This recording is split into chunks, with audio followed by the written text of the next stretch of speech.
Hello everyone, welcome back to your channel. देखो, श्री कृष्ण ने भी अपनी परिस्थितियों से लड़ा था।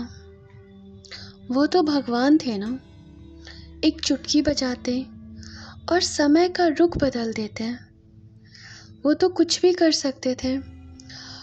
श्रीमद् भगवद गीता में उन्होंने ये बात कहा है कि वही पास्ट है, वही प्रेजेंट है, वही फ्यूचर है। फिर क्या ज़रूरत था उन्हें महाभारत करवाने की? वो तो जो चाहते वो कर सकते थे। क्या ज़रूरत था अपनी राधा को छोड़ने का? वो तो भगवान थे। और सिर्फ श्री कृष्ण जी ही नहीं, उनका जो भी रूप रहा हो, या फिर देवों के देव महादेव जी भी, सती जी के जाने के बाद भी वो चाहते तो जिंदा कर सकते थे ना। क्या ज़रूरत था उस वियोग में रहने का, उस तरफ में रहने का? उतने साल, उतने वर्षों तक तपस्या करने की पार्वती जी की ज़रूरत ही क्या थी इस बात की? एक बात समझो, भगवान ने ही, उन्होंने हमें सिखाया कि हमें कभी भी हालात से नहीं हार मानना है। हालात बाहर नहीं, हमारे मन में है।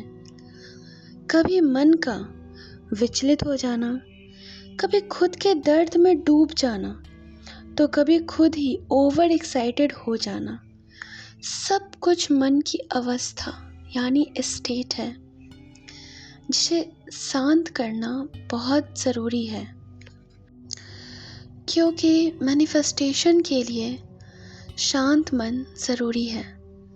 शांत मन हमें सही रास्ता दिखाता है, साथ ही मैनिफेस्टेशन को तेज करता है। शांत मन फोकस को बढ़ाता है। इसीलिए जब भगवान ने अपनी परिस्थितियों से हार नहीं मानी, उन्होंने हर चैलेंज को फेस किया, तो हम कैसे मान सकते हैं? हम भी तो उन्हीं का अंश है ना। कभी सोचा है जब एक बच्चा के बारे में एक माँ को पता चलता है, तो उस बच्चे का पूर्ण रूप से विकास भी नहीं हुआ रहता और उसकी धड़कनें पता चल जाती है जब अल्ट्रासाउंड होता है। तो चमत्कार तो होते ही इस दुनिया में शुरू से होते आए हैं। धैर्य बना के रखो, अपने अंदर पेशेंस को बना के रखो, लगातार अभ्यास करो और सही दिशा में अभ्यास करो। प्रैक्टिस करने का मतलब ये नहीं होता कि हम कुछ भी प्रैक्टिस करें। प्रैक्टिस करने का मतलब ये भी नहीं होता कि हम जिद्दी पे अड़ जाएं कि हम करके रहेंगे और हमारा माइंड उस चीज़ को एक्सेप्ट नहीं कर रहा है। बिकॉज अब बोला गया है कि आपको सबकॉन्शियस माइंड को रिप्रोग्राम करना है, तो आप ज़बरदस्ती बोलते रहिए।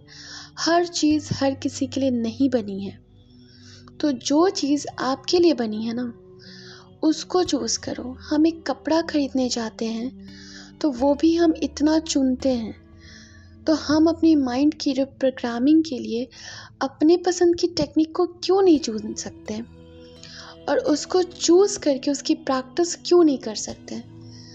अगर हम कॉलेज में जाते हैं तो वहाँ भी हम अपने पसंद का सब्जेक्ट चूज़ करते हैं।